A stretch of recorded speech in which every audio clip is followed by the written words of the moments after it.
Sergei Leonidovich Magnitsky nasceu em 8 de abril de 1972, em Odessa, na Ucrânia, então parte da União Soviética. Ele se tornou cidadão russo e trabalhou como advogado tributarista e auditor, empregado pela Firestone Duncan, um escritório de advocacia em Moscou. E aí, pessoal do canal Detolive, se inscreva com o sino ativado. Sua principal função era prestar serviços jurídicos para a Hermitage Capital Management, um fundo de investimento cofundado pelo empresário americano Bill Browder, que na época era o maior fundo de investimento estrangeiro na Rússia. Magnitsky era conhecido por sua inteligência e dedicação, tendo se destacado desde jovem ao vencer a Olimpíada Republicana de Física e Matemática aos 15 anos.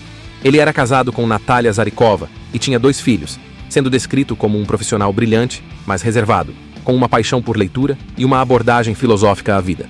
Em 2007, Magnitsky começou a investigar um esquema de fraude complexo que resultou no roubo de $230 milhões do Tesouro Russo. Esse esquema envolveu a apropriação ilícita de 3 empresas pertencentes à Hermitage Capital Management.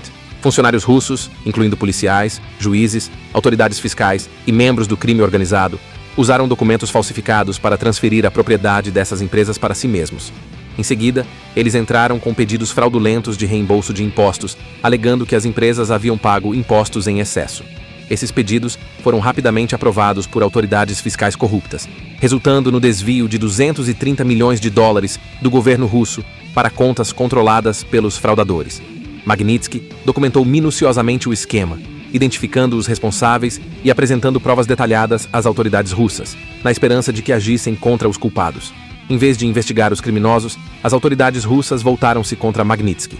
Em 24 de novembro de 2008, ele foi preso por oficiais do Ministério do Interior russo, sob a acusação de evasão fiscal. Essas acusações foram fabricadas pelos mesmos indivíduos que ele havia denunciado, incluindo o tenente-coronel Artem Kuznetsov, que liderou a operação de prisão. Magnitsky foi detido na prisão de Butyrka, em Moscou, em condições desumanas. Durante seus 358 dias de detenção, ele enfrentou celas superlotadas, falta de higiene e pressão psicológica constante. Ele e seus advogados apresentaram 450 queixas criminais, documentando as violações que sofria, mas todas foram ignoradas. Enquanto estava preso, Magnitsky desenvolveu sérios problemas de saúde, incluindo cálculos biliares, pancreatite e colecistite calculosa. Apesar de repetidos pedidos por atendimento médico, ele foi negligenciado. Em junho de 2009, um médico da prisão recomendou uma cirurgia para tratar suas condições, mas a operação nunca foi realizada. Em vez disso, Magnitsky foi transferido para a prisão de Matrosskaya Tichina, onde as condições eram ainda mais precárias. Em 16 de novembro de 2009, apenas 7 dias antes do prazo legal de 1 ano para detenção sem julgamento, Magnitsky foi encontrado morto em sua cela. Relatórios iniciais das autoridades russas alegaram que ele morreu de um ataque cardíaco ou ruptura da membrana abdominal. No entanto, investigações independentes, incluindo um relatório da Comissão de Supervisão Pública de Moscou, revelaram que ele sofreu traumas por força bruta, indicando que foi espancado e torturado antes de sua morte. A morte de Magnitsky gerou indignação global. Organizações de direitos humanos, como a Anistia Internacional e o Moscow Helsinki Group, condenaram o tratamento que ele recebeu. O então presidente russo, Dmitry Medvedev, ordenou uma investigação oficial em novembro de 2009, resultando na demissão de 20 oficiais penitenciários de alto escalão. No entanto, ninguém foi responsabilizado diretamente pela morte de Magnitsky.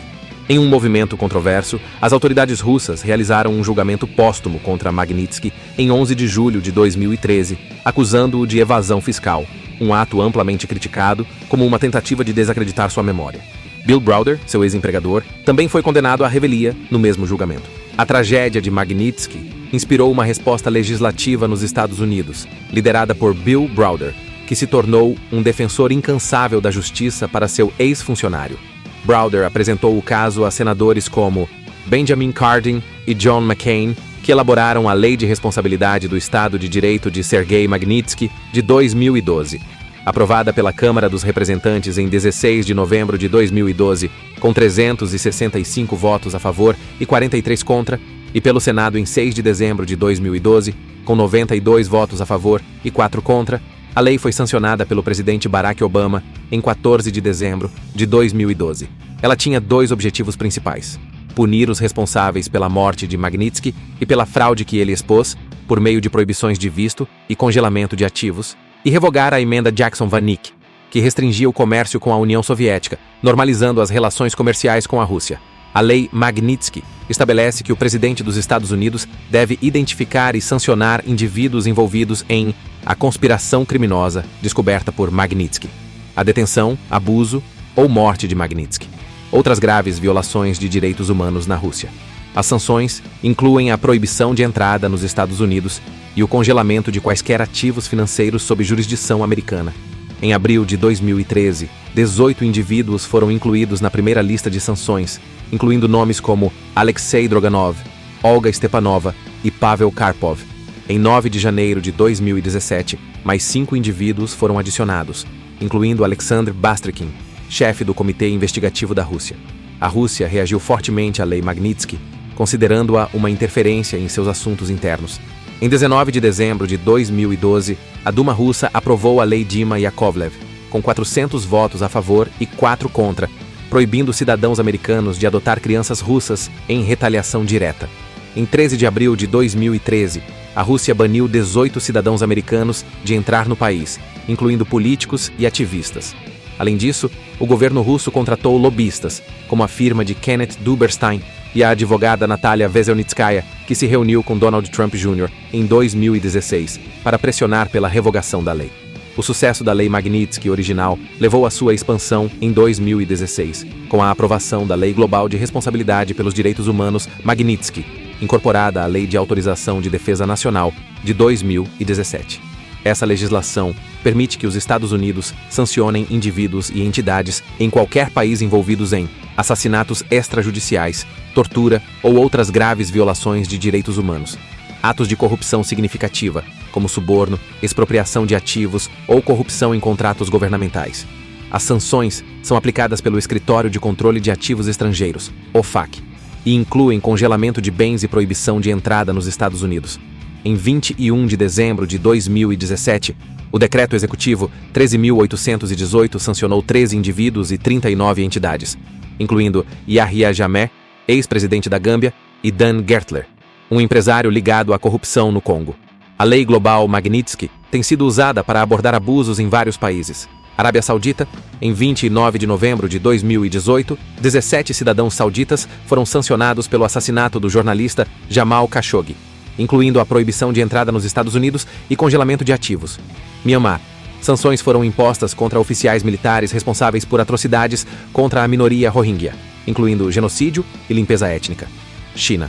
Autoridades foram sancionadas por abusos de direitos humanos contra uigures em Xinjiang, incluindo detenções em massa e vigilância repressiva. Esses casos demonstram o alcance global da lei e sua capacidade de atingir indivíduos poderosos que, de outra forma, poderiam escapar da justiça. A abordagem pioneira dos Estados Unidos inspirou outros países a adotarem legislações similares. Canadá. Em 18 de outubro de 2017, o Canadá aprovou a Lei de Justiça para Vítimas de Funcionários Estrangeiros Corruptos, também conhecida como Lei Sergei Magnitsky, que permite sanções contra violadores de direitos humanos e corruptos em qualquer país. Em 2018, sancionou 17 sauditas pelo caso Khashoggi. Reino Unido. Em 2018, a Lei de Sanções e Anti-Lavagem de Dinheiro incluiu disposições para sanções de direitos humanos, conhecidas como Emenda Magnitsky. Em 6 de julho de 2020, o Reino Unido anunciou suas primeiras sanções, visando 47 indivíduos. União Europeia. Em 2020, a UE estabeleceu o regime global de sanções de direitos humanos, permitindo sanções contra indivíduos e entidades responsáveis por abusos graves em todo o mundo. Austrália. Em 2021, aprovou a emenda às sanções autônomas, permitindo sanções contra violadores de direitos humanos e corruptos. Essas leis formam uma rede global de sanções que amplifica o impacto das medidas americanas, criando pressão internacional sobre violadores. As leis Magnitsky transformaram a abordagem global para lidar com violações de direitos humanos e corrupção. Elas permitem que governos atinjam diretamente os responsáveis, em vez de impor sanções amplas que afetam populações inteiras. O jurista Geoffrey Robertson descreveu a Lei Magnitsky como um dos desenvolvimentos mais importantes em direitos humanos, por sua capacidade de atingir aqueles que lucram com abusos. No entanto, há críticas. Alguns argumentam que a seleção de alvos pode ser subjetiva, levando a inconsistências na aplicação. A Rússia, por exemplo, acusou os Estados Unidos de usar a lei para manipular figuras políticas russas, enquanto outros veem as sanções como uma ferramenta de pressão diplomática que pode escalar tensões internacionais. Apesar disso, Dissidentes russos, como Vladimir Kara-Murza e Boris Nemtsov, elogiaram a lei como pró-Rússia, por promover a responsabilização de corruptos. A implementação das leis Magnitsky enfrenta vários desafios: subjetividade na seleção de alvos. Com inúmeros violadores de direitos humanos globalmente, decidir quem sancionar pode ser visto como arbitrário, levando a litígios e questionamentos sobre imparcialidade. Retaliação diplomática. A Rússia respondeu com a lei Dima Yakovlev e proibições de entrada, enquanto outros países podem retaliar de forma semelhante, complicando relações internacionais. Eficácia limitada. Alguns críticos argumentam que as sanções afetam apenas indivíduos com ativos ou interesses nos países que aplicam as leis, limitando seu impacto em regimes autoritários. Provas robustas. A aplicação requer evidências claras de violações, o que pode ser difícil de obter em regimes opacos. A coragem de Magnitsky deixou um legado duradouro. Ele recebeu póstumamente o Prêmio de Integridade da Transparência Internacional em 2010 e uma menção honrosa no Prêmio Allard de Integridade Internacional em 2015. Uma exposição permanente em sua homenagem foi estabelecida no Museu Checkpoint Charlie, em Berlim, em 2011. Além disso, a BBC estreou Magnitsky, o musical, em 2022, celebrando sua história. A história de Sergei Magnitsky é um testemunho do poder da coragem individual contra a corrupção sistêmica. Sua morte trágica, em 2009, não apenas expôs as falhas do sistema russo, mas também catalisou um movimento global por justiça. As leis Magnitsky, tanto a original quanto a global, representam uma ferramenta inovadora para responsabilizar violadores de direitos humanos e corruptos, transcendendo fronteiras e desafiando a impunidade. Embora enfrentem críticas e desafios, essas leis continuam a inspirar mudanças legislativas e a promover a conscientização sobre a importância de proteger denunciantes. A luta de Magnitsky não foi em vão. Seu legado vive em cada sanção aplicada e em cada voz que se levanta contra a injustiça. Se você ficou impactado com a história de Sergei Magnitsky e o alcance das leis Magnitsky, compartilhe suas reflexões nos comentários. O que achou dessa ferramenta global contra a corrupção e os abusos de direitos humanos? Curta este vídeo, compartilhe com seus amigos e inscreva-se no canal Detolive, com o sino ativado para não perder nenhum conteúdo como este. Sua interação faz toda a diferença para continuarmos trazendo histórias que importam. Valeu! Hey kid, don't ever let them get inside your head. They'll tell you what to do in life instead of everything you know that you could get. Don't let them guide your life towards regret.